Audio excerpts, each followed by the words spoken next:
ایک پاک دامن عورت حضرت مریم علیہ السلام پر انہوں نے زنا کی تہمت لگائی، جبکہ اللہ تعالی کے نبی حضرت عیسیٰ علیہ السلام نے گہوارے میں آپ کی پاک دامنی پر حجت قائم کی، اور آپ نے فرمایا سورہ مریم کے اندر انی عبد اللہ، میں اللہ کا بندہ ہوں، آتانی الکتاب، اس نے مجھے کتاب دی ہے۔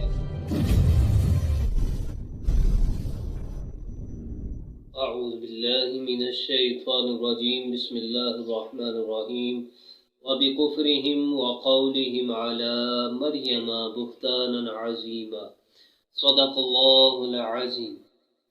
ناظرین، آج آپ کے سامنے یہود کی دو بدعقیدگیوں کو بیان کیا جائے گا۔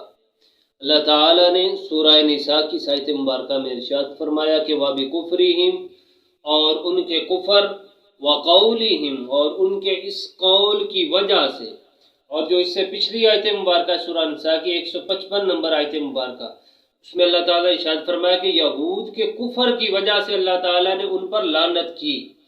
اور اس آیت کریمہ میں اللہ رب العزت نے یہ ارشاد فرمایا کہ یہود کے کفر اور ان کے اس قول کی وجہ سے علی مریم بہتانا عظیما، کہ انہوں نے حضرت مریم پر بہت بڑا بہتان باندھا۔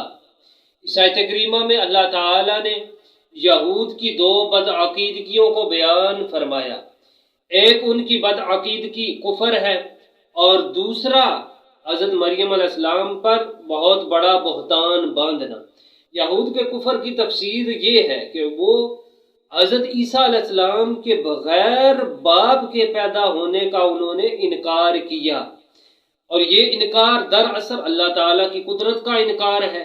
اللہ تعالیٰ کی قدرت کا انکار کفر ہے، تو یہ ان کا کفر ہوا۔ اور دوسری ان کی بدعقیدگی، ایک پاک دامن عورت حضرت مریم علیہ السلام پر انہوں نے زنا کی تہمت لگائی، جبکہ اللہ تعالی کے نبی حضرت عیسیٰ علیہ السلام نے گہوارے میں آپ کی پاک دامنی پر حجت قائم کی، اور آپ نے فرمایا سورہ مریم کے اندر انی عبد اللہ، میں اللہ کا بندہ ہوں، آتانی الکتاب، اس نے مجھے کتاب دی ہے، وجعلنی نبیا، تو اس نے مجھے غیب کی خبریں بتانے والا نبی بنا کر بھیجا ہے۔